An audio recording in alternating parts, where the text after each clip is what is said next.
welcome to the PMX Conversations, where we explore precious metals, global markets, and the decisions that shape long-term wealth preservation. I'm Toronto Mike, and this podcast is brought to you by Canadian PMX. We're joined by Ash Richmond, Customer Manager, Precious Metals at Canadian PMX and Canadian Coin and Currency. In this episode, we'll be discussing precious metals. Hi, Ash, and welcome to the PMX Conversations. Hey, Mike. Thanks for having me. And just so I'm clear, we're discussing precious metals, not heavy metal. I just want to make sure that we're is clear. Correct. Yeah, my music knowledge is a little limited on that, but precious metals, been in the industry a little while, so yeah, a little bit more knowledgeable, but there's always more education to know. So it's not a Black Sabbath conversation. No, but it would be very exciting. I'm sure there's Black Sabbath coins in silver and gold, but yeah. No. The Aussie heads would be all over that. Oh, absolutely. The late, great Ozzy Osbourne, of course. Here. Now, God bless, yeah. Another fun coincidence there is that your name is Richmond, and we're speaking now in Richmond Hill. Yes, not the landlord, just coincidental. They didn't name this city after you. No, sadly, not that old. Well, let me hit you with a softball off the top, and then we're going to get into it here. What are precious metals? So precious metals is a many thousands of years of the Earth's, I guess, a precious resource metal that is very scarce. Ancient Egypt, back in 3000 BCE, discovered gold and silver to be a form of currency. So basically, currency is a theme of scarcity. And so they realized using precious metals, just like how diamonds are, scarcity, but using gold and silver, it's a resource metal, but had some backing. That's why they did the currency system from way back. I think it's about 5,000 years now. So that's interesting. I am a history major, and I do still love history. And just hearing about the historical context of precious metals, I find that fascinating. So basically the Egyptians first found, and then ancient Greeks, and basically then started to use it more in their currency, I don't know, about 4,000 years ago. More recently, Italy, with their ancient denarius, they started using it. I think it was usually 90% silver, 95, depends on the time. And then they started to slowly reduce the content of silver because they realized they needed silver in a form of industry because they realized it's a good conductive metal. They weren't on the electrical industry as of yet, but they used it for binding materials, etc. And it was the same thing with gold. Gold was the same thing, but didn't have as much industrial use. So gold and silver are kind of like the mother and father of industry, currency, and investments. Okay, so we're going to, later in this chat, we might explore some of the interesting uses of silver that people might not even be aware of. So we're definitely going to do that. And I have the big question loaded up right here, but just before I get to the big question, I'm going to tease that question and just ask you maybe for a little further definition on some of these terms. Like you said scarcity, I suppose, yeah. Scarcity, that's a tomato to me. But what exactly do you mean by that? Is it just supply? It takes many tons of earth to be able to dig out a piece of silver, a piece of gold. So for example, you have one piece of gold. It takes, I don't know, I think it's 30 or 40 tons of material to get this piece of metal. It takes every single 1 ounce of gold, they mine 7 ounces of silver. So silver, it's not just with silver, it's a byproduct of mining when they're mining for copper. So when they build mining companies, their actual intentions are to mine for copper. Byproduct of that is silver. Now, to kind of hedge away why silver is so important in the industrial aspect is there is about 10,000 uses of industry that silver is required for. The top 3 new ones, I guess, are AI, EV cars, and the expansion of solar. Okay. So that's rather fascinating because, of course, cell phones is also on that list. So without silver, we don't have our electric cars and our solar panels. Yeah. So anything electric, from the computer age to the cell phone age to the new age that's going to be in the future, it all requires silver. Now, the only other material that is close to that is copper. but it still is nowhere near. You cannot have copper replace silver because a Tesla car would blow up, basically. So silver is actually a requirement for safety, as well as growth and a requirement for electrical conductivity. You can't replace it, and there is starting to not be enough of it to supply the demand, which is very interesting at this point. And then you get scarcity. Correct. Okay, I see you're a good teacher. No, just it's observation. You know what I always say is I'm smart enough to realize I don't know enough. Right. So I always have my eyes and ears open to other people because I always learn every day. And I hope I can reflect 1% of that, but I'm always learning every day. Even people ask new questions and they're newbies to this industry. They always ask new questions, and that's what I love. Okay, well, my hand's up. I'm one of those newbies here. So I need to know, why are precious metals such a good investment right now? So it comes down to forgetting opinions, follow what the banking systems are doing.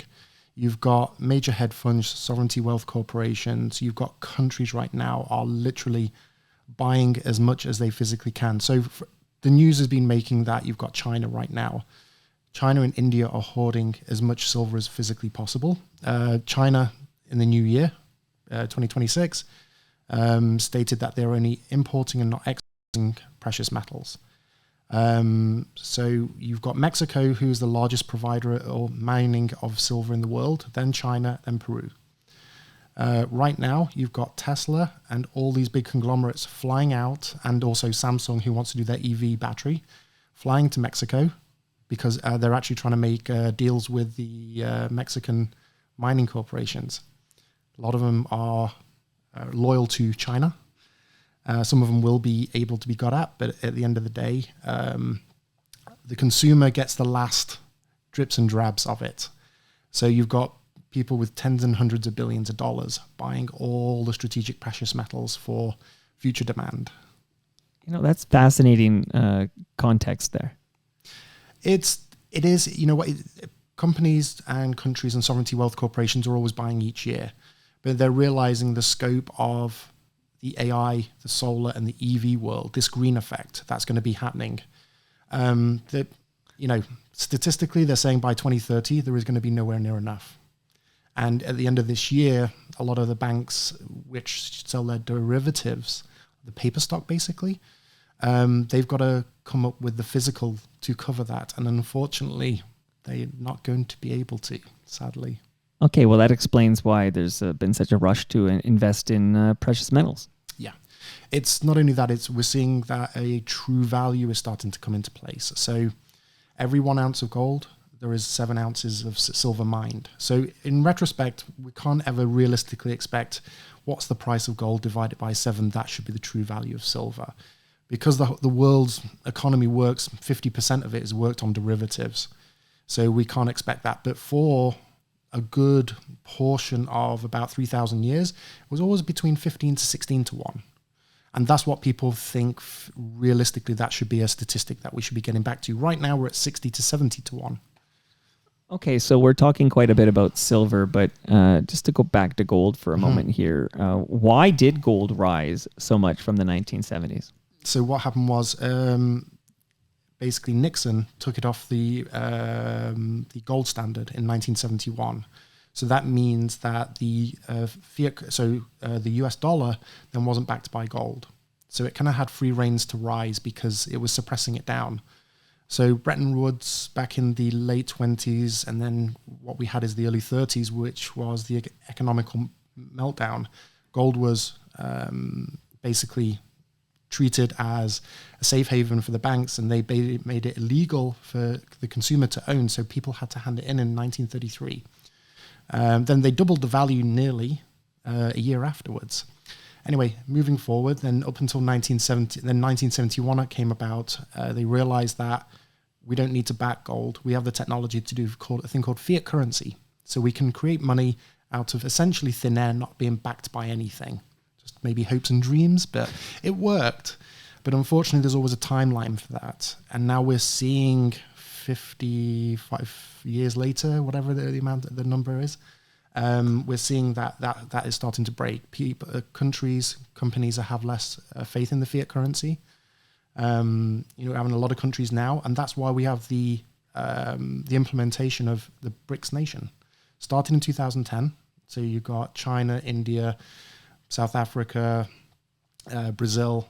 They're starting to then want to go gold backed again after so long. After the 55 years, they're wanting to now go back to the originality of our currency needs to be backed by real assets. Now, they can never do 100% backage, but they're talking countries that can back their wealth 40% with gold would be part of that BRICS nation, and it's growing. So since 2010, it was a very small conglomerate. Now we're at close to 50% or 60% of the world's population is under that BRICS umbrella. Okay, wow. And you did in this chat, you did a great job of explaining why silver is on the rise, but do you have a crystal ball? Can you tell me what's the future of silver? Most customers ask that. Yeah, I left that one at home. If not, I'll be a multi-billionaire myself. And do you love that question? I love it, absolutely. I always say you can never predict what the future is going to hold. You can predict what people... You know what? There's such a manipulation in the market.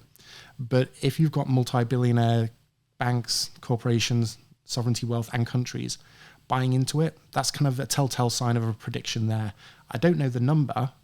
Digital linguistics puts gold at 20, 30,000 and silver at $600. Is that going to come to effect? We don't know. It could surpass that. It could be a lot less. We do not know, but the banks do believe in having it as a strategic metal and into their inventory. Okay, well, earlier you were running down all the things we require silver for. We talked about cell phones, electric cars, solar panels. I just want to chime in, though, that no silver, no social media. So there is a bright side to having no silver. Silver is a survival tool, especially for you, Mike. You've got all this fancy technology. Yeah. None of this would exist without silver. So you've got all of these social media platforms, the Facebooks, the YouTubes of the world. No Amazon. No Amazon. No Elon Musk. No multi-$100 billion people. No, okay. None of it.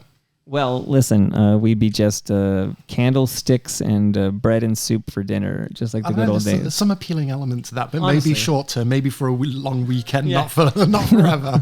That's right. Like we'll do a weekend retreat where we have no electricity. I think we could both buy into that. I keep hearing, I'm having these great conversations, and I keep hearing that silver is a sort of a inflation proof is the term I've been hearing. Can you speak to that? What do we mean inflation proof? Yeah, so inflation, gold and silver. Basically, when the dollar value starts depreciating, if you notice over the years, back in the 1970s, a 1 ounce piece of gold would get you a high-end suit. And back in 1971, gold was 35 or 36 US dollars back then, obviously with inflation on the dollar and our goods. Now, today in Canadian dollars, we're at about 7,000 for the an ounce of silver, gold, and that will buy you maybe a high-end fancy silver, high-end suit. Yeah. But with regards to having that $37 in your bank account with inflation, what would that be today? A couple of $100. That will buy you maybe a high-end tie. But it's showing you that think of it as when a boat is sinking, that piece of silver is always on the top, or gold is always floating. It's like a buoyancy aid. Whereas cash is like the boat. It's going to start sinking to the bottom. But the buoyancy aid is gold and silver as a financial tool. Do you, Ash, own a $7,000 suit?